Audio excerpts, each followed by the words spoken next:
Hello everyone, my name is Jack, and this is Homebrew Heroes, where I share with you all some homebrew content for the game Dungeons & Dragons. Today I'll be going over the Gunbreaker class from the Final Fantasy XIV companion book for 5th edition D&D. Created by Reddit user SilentSoren, this is a massive project that has been worked on by redditors and players for over 3 years, resulting in a guidebook filled with races, classes, and spells based on the popular online fantasy game and remade to fit into any campaign setting. If you are interested in this class, or in my other videos going over this compendium, such as the Red Mage, the Dark Knight, and the Arcanist classes, the links to those can be found in the description below. With that said, let's begin.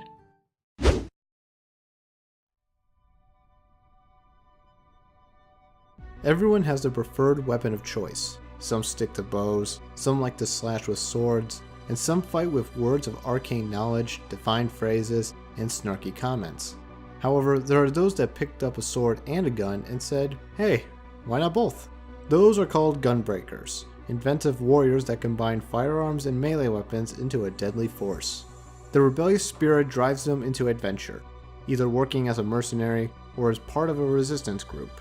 Whatever their purpose is, Gunbreakers are a powerful ally to have and a terrifying foe to fight against.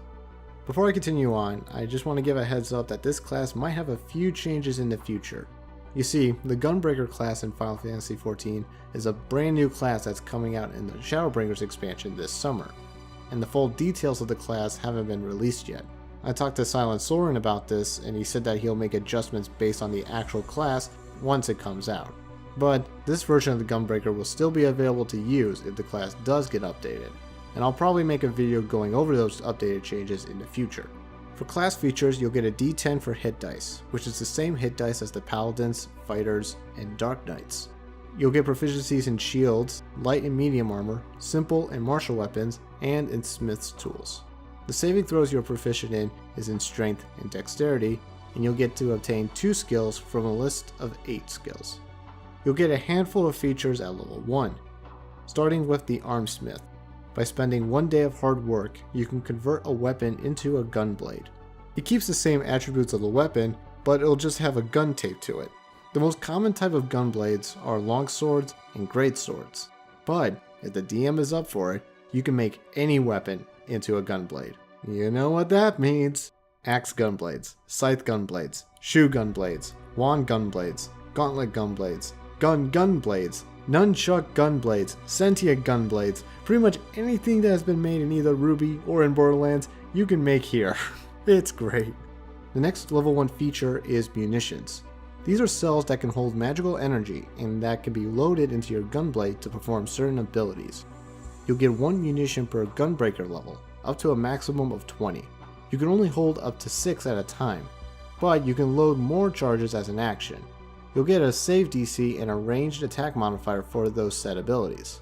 Once you've used them, you'll get half of them back after performing a short rest, and all of them back after a long rest. The last level 1 feature is Blowback. After hitting a target with a melee attack with your gunblade, you could spend 1 munition point to fire it off and launch the target by 10 feet. It'll do 1d10 thunder damage at first, but this will increase to 2d10 at level 6, 3d10 at level 12, and 4d10 at level 18. At level 2, you'll gain Gunner Shot. With your action, you can spend 1 munition point to fire off your gunblade at an unfortunate creature.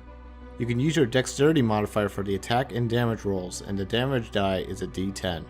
You can also do this as part of your extra attack action, letting you perform a melee attack and a ranged attack during your turn. You also gain a fighting style at level 2.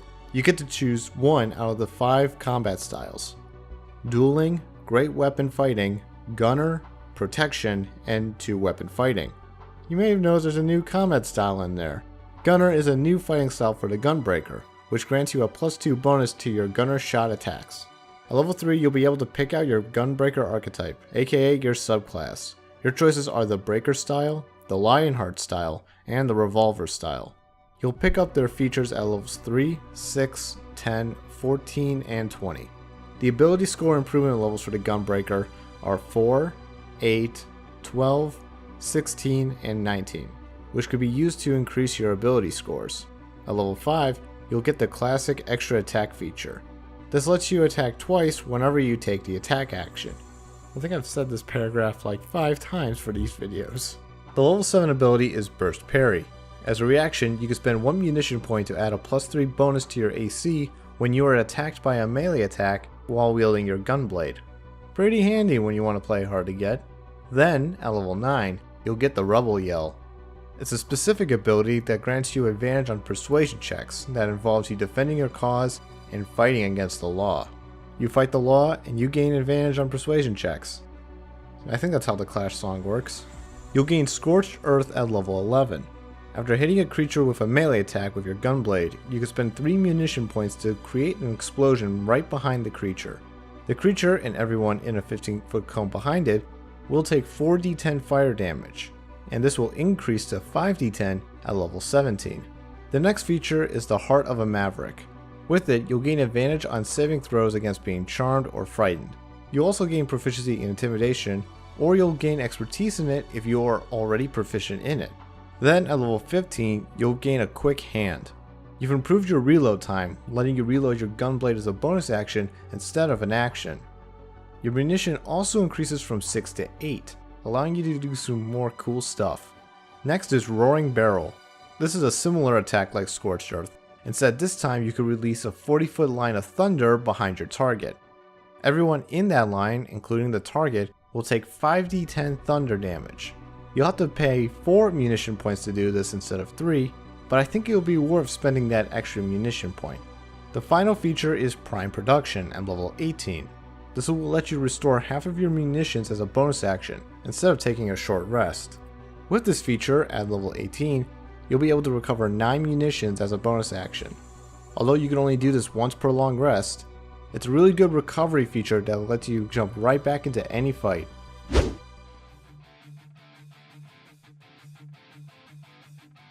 The first Gunbreaker subclass is the Breaker style.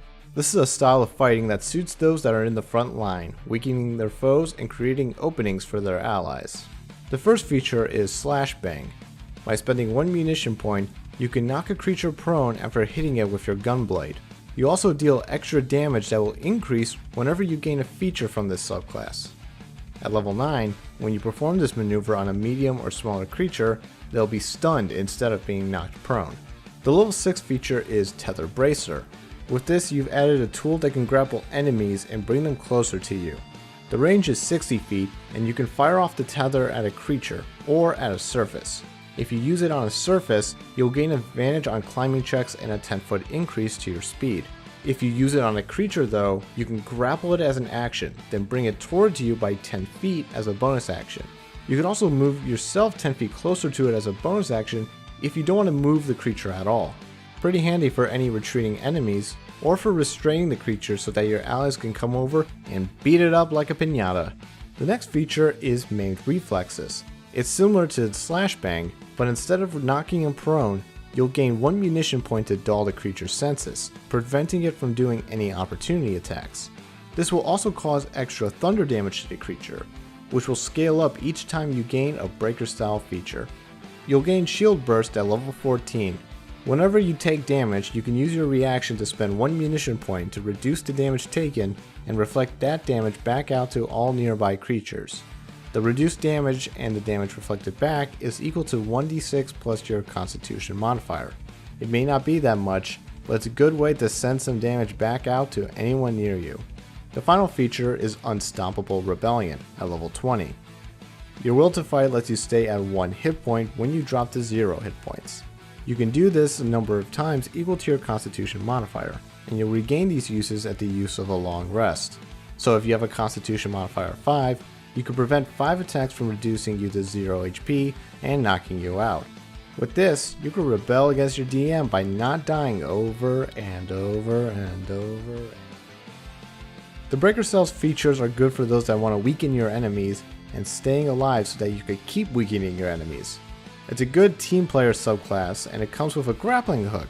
With the tether, I'm pretty sure you won't be able to resist saying, "Get over here!"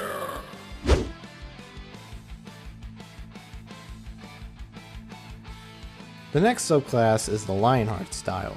This style focuses on adding elemental damage to your attacks and dealing massive damage. It's similar to the Breaker style as it weakens your foes, but this will just weaken your foes enough to the point of death. The first feature is Elemental Slash. When you hit a creature over the head with your gunblade, you can spend 1 munition point to deal 1d10 bonus damage to that target with a specific elemental type. You get to choose between fire, cold, lightning, or thunder damage, and this damage will increase to 2d10 at level 10 and 3d10 at level 20. Next is the Lion's Hunt feature. By spending 1 munition point as a bonus action, you can gain the effects of either the jump spell or the Longstrider spell until your next turn. As a reminder of what these spells can do, the jump spell will triple your jump distance, and the Longstrider spell will increase your walking speed by 10 feet. Both of these will give you a small boost to your mobility. The level 10 feature is Fated Circle. This is another special maneuver like Scorched Earth and Roaring Barrel, except this time you spend 1 munition point to release a shockwave of elemental energy after hitting a creature with your gunblade. All enemies within a 20-foot radius of the attack suffer 3d10 fire, cold, lightning, or thunder damage. The damage will scale up by 1d10 whenever you gain a new Lionheart feature. At level 14, you'll gain Elemental Intensity. This gives you a bonus to damage rolls for the Elemental Slash and Fated Circle features. The bonus equals to your Intelligence modifier. You also gain 3 new elements to choose from for these features, which are Force, Necrotic, and Radiant. The final feature is RENZOKUKEN. With this, whenever you hit a creature with your gunblade, you can spend 1 munition point to make another melee weapon attack. Combine this with your Elemental Slash, you'll be causing a lot of damage on your turn, or even on your reaction.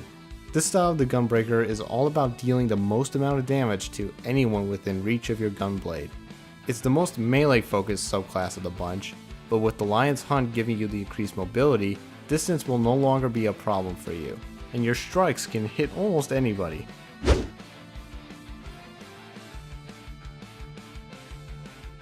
The final subclass is the Revolver style. Unlike the previous styles, this is for those that want the flexibility to fight close range and long range. If you love the Gunner Shot ability, then you're going to love these new upgrades for it. The first feature is Gritty Gunner. This gives you 1/3 of the Crossbow Expert feat abilities, letting you ignore disadvantage when you use your Gunner Shot at close range. You can also move back 10 feet without provoking opportunity attacks after attacking a creature in melee range, whether with Gunner Shot or with a regular melee attack. At level 6, you'll develop Gambler's Guts. Your marksmanship gives you proficiency in Insight and in a set of gaming tools. This will also affect your rolling skills too. You see, when you roll a 9 or lower on a skill check or on an attack roll, you can spend 1 munition point to re-roll the die. This is the only time when gambling can be a healthy habit to have. The next feature is Armor Piercing Round at level 10. Whenever you perform a Gunner Shot on a creature, you can spend 1 munition point to have the creature's AC equal to 10 plus their Dexterity modifier. Their AC will only change for this attack only, but it will make it easier for you to shoot down any target. You'll gain Bombardment at level 14. This lets you perform Blowback, Scorched Earth, or Roaring Barrel whenever you use your Gunner Shot ability. For example, instead of hitting a creature within melee distance to be able to activate Scorched Earth, you can now activate it when you use your Gunner Shot from long distance. This is perfect for any AoE surprise attack at long range. The final feature is Bullet Hell. Whenever you use your action to perform Gunner Shot, you can expend any loaded munitions you have to make additional Gunner Shots. 1 munition equals 1 extra Gunner Shot. It's very similar to RENZOKUKEN, except that you could shoot as many times as you want, regardless if the shots hit or miss. The only downside is that you can't combine these shots with the previous bombardment features, or else you'll be shooting a metric ton of fire and thunder everywhere. If you prefer fighting from a distance with a gun sword, then this will work out nicely for you. You'll still have some melee options from the base class features too, so you'll still have a nice balance of sword combat and long range artillery features. And with that, that was the Gunbreaker class of Final Fantasy XIV. Let me know in the comments your thoughts on this class. Is it balanced? What changes would you recommend? Anything like that. Also, let me know of other homebrew you would like me to go over in the comments below as well. The link to this Final Fantasy compendium and to my other D&D Final Fantasy videos can be found in the description below. Thanks for watching everyone. Be sure to like and subscribe for more homebrew content and other things gun. Till next time, bye.